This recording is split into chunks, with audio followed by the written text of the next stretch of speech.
It's sad because, as we all know, things are not going well at the moment before the increment again. I don't know how to describe it, but it will affect us because formerly we used to buy like 2,000 per month, but now as they've increased it again, I don't know how much. I'm yet to go and buy some to know how it will affect me.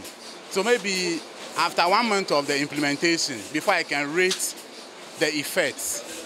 That's how it will be. Yeah, as for that one there, he's being insensitive. They are being insensitive because they don't think about business owners. Because as we are here, KMA will come for KMA store license. Internal revenue will come. SNIT will come. VAT will come. And now the light increment. Our salary, if you ask some of our workers, we are not being able to pay them. Sometimes the pay delays till about 15th or 16th before we pay.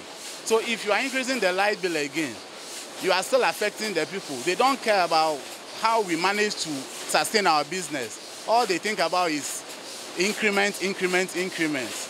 At least they should come and sit down with us and know our problems too, so that they can at least help us solve it. But they are not solving it. They are not helping us in any way.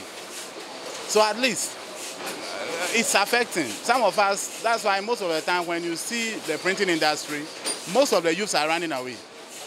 They are running away. Most of them are looking for papers and opportunities to travel outside. Even if it is outside Ghana, they like it. Because business is no more okay.